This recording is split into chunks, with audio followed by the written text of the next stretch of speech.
Chattopadhyay chief whip, deputy chief whip Tapas Roy, Subrata Bakshi রাজ্য তৃণমূল কংগ্রেসের সভাপতি, আর আমাদের সাথে অমিত মিত্র আমার ফাইন্যান্স মিনিস্টার আছেন, আমার সাথে আমার কলকাতা কর্পোরেশনের মেয়র, ওদেরও একটা পার্টি আছে, লেজিসলেটিভ কাউন্সিলের পার্টি, রাজ্যসভার কুণাল আছে, ফিরাজ হাকিম আছে, জাভেদ আছে, অরূপ বিশ্বাস আছে, কল্যাণ ব্যানার্জি ও আমাদের পার্লামেন্টের চিফ হুইপ, এবং এদের সবাইকে নিয়ে আজকে এখানে আমাদের আসা।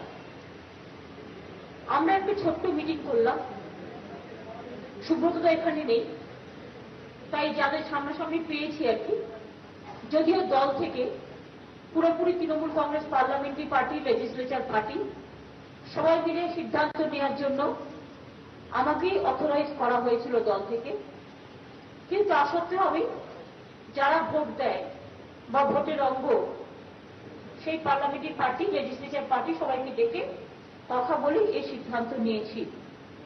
যদিও ওই সিদ্ধান্ত নিতে কেউ আমাকে বাধ্য করেনি বা কোন রকম কোন প্রেশারের কাছে মাথা নত করে যে সিদ্ধান্ত তা নয়। আমরা মনে করি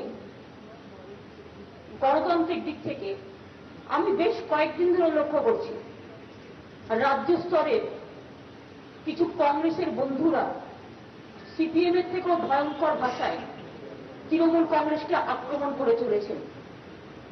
তাদের আমি সিপিএম এর বন্ধু বলে মনে করি, তাদের আমি প্রকৃত কংগ্রেস কর্মী বলে মনে করি না।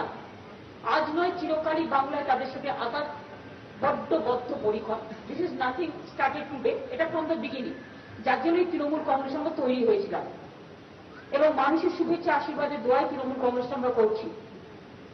মনে রাখবেন, আজ পর্যন্ত জীবনে অনেক সিদ্ধান্ত অনেক সময় আমরা নিয়েছি এবং প্রত্যেকটা সিদ্ধান্ত, এটা ঠিক কখনো কেউ সিদ্ধান্ত কেউ মানতে পারে, কেউ না মানতেও পারে। সব সিদ্ধান্ত আমাদের সঠিক হয়েছিল আমি নিশ্চয়ই বলবো না। কোন সিদ্ধান্ত মানুষের পক্ষে যেতে পারে, কোন সিদ্ধান্ত মানুষ বুঝতে পারে যে হয়তো ঠিক হয়, সেটা মানুষের বোঝার অধিকার আছে, কারণ গণতন্ত্রের তারাই সবচেয়ে বড়। এবং আজকের এই সিদ্ধান্ত আমরা বলি it is only the Trinamool Congress party, যারা without any provocation, without any appeal, without any conspiracy, without any financial deal or without any mission or vision, Trinamool কংগ্রেসই সিদ্ধান্ত নিতে পারি, কারণ আমরা এসব দিকে খুব ট্রান্সপারেন্ট এবং স্বচ্ছ, আমাদের অ্যাকাউন্টেবিলিটি আছে।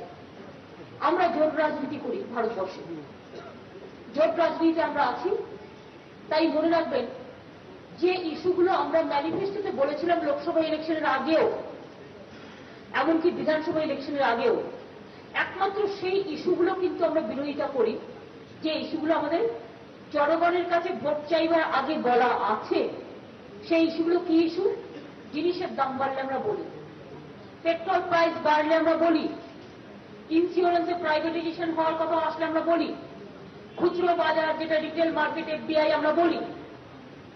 এই সমস্ত ব্যাপারগুলো আমরা বলি তার কারণ যেখানে মানুষের সম্পর্ক ওতপ্রোতভাবে আছে। এসিজেডের বিরুদ্ধে আমরা বলি, কেন বলি?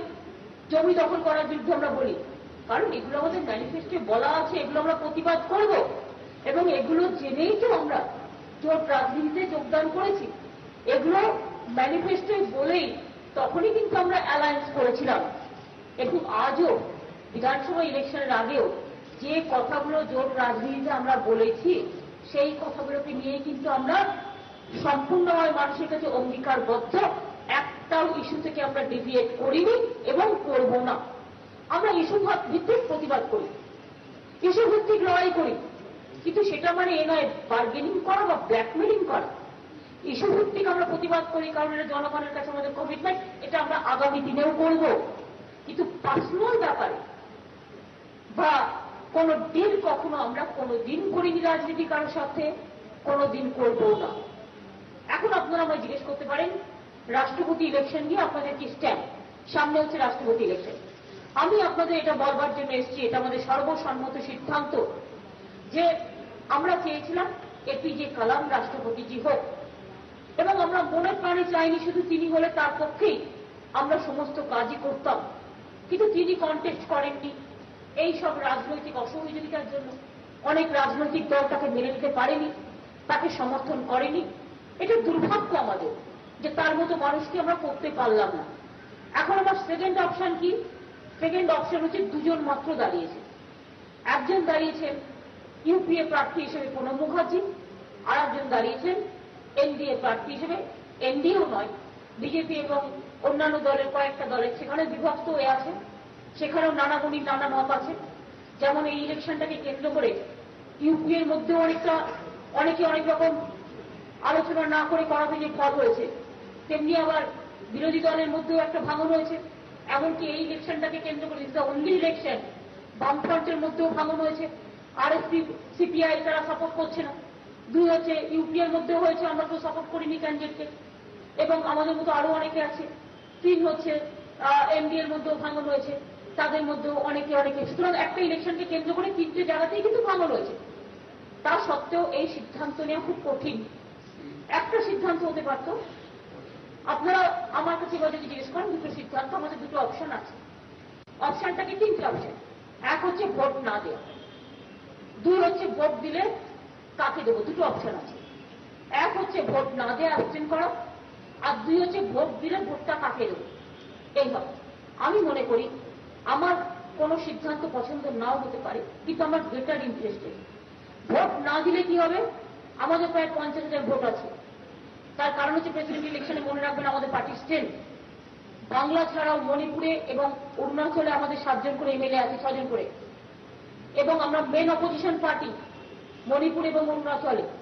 আসামেও আমাদের এমএলএ আছে এবং আমাদের উত্তরপ্রদেশেও আছে।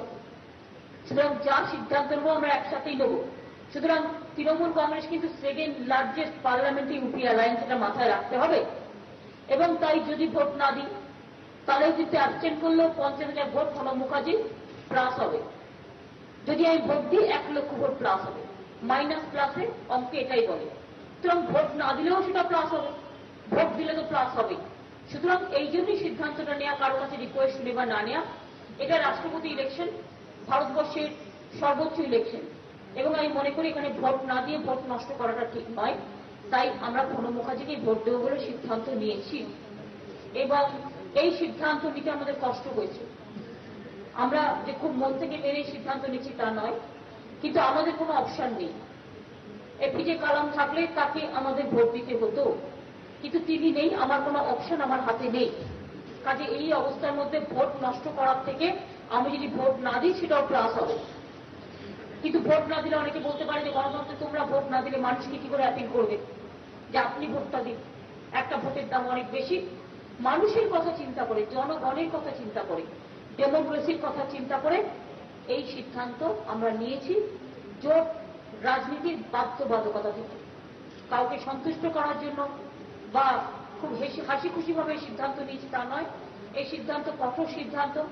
এই সিদ্ধান্ত নিতে গিয়ে আমরা যদি সবাই হাসতে পারতাম আরো খুশি হতাম। আমরা হাসতেও পারছি না, তার কারণ কোথাও একটা কিন্তু, কোথাও একটা দুঃখ কিন্তু আমাদের মধ্যে কাজ করেছে।